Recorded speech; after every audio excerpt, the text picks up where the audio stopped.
ஒரு மரம் வெட்டி தினமும் காலையில் காட்டுக்குள்ளே போய் மரங்களை வெட்டி விறகுகளை சேகரித்து சாயங்கால நேரம் வந்ததும் அந்த விறகுகளை எடுத்துகிட்டு போய் சந்தையில் விற்றுட்டு பணத்தோட வீட்டுக்கு போவாராம். அன்னைக்கு ஒரு நாள் பயங்கரமாக வெயில் அடிச்சுதான். அதனால் சாலை ஓரமாக இருந்த ஒரு மரத்தடியில் படுத்து தூங்க ஆரம்பிச்சாராம்.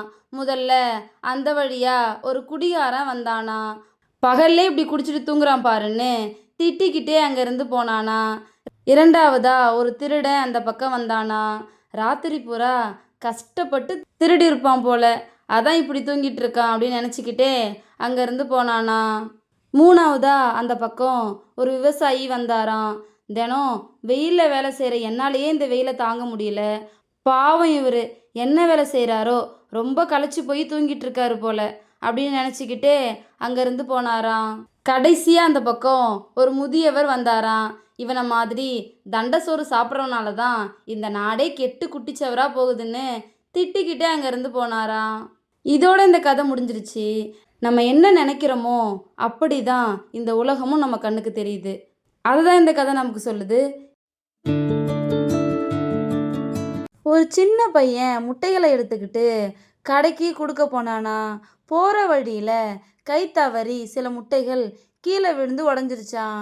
இதை பார்த்து அவனோட முதலாளி ரொம்ப திட்டிட்டு, இந்த உடைஞ்ச முட்டைகளோட காசை உன் சம்பளத்தில் தான் பிடிப்பேன் அப்படின்னு சொல்லிட்டு இங்கே நிற்காம திரும்பவும் போய் முட்டைகளை எடுத்துகிட்டு வா, இந்த முறையாவது முட்டைகளை பத்திரமா எடுத்துகிட்டு போய் கடைகளுக்கு கொடு அப்படின்னு சொன்னாராம்.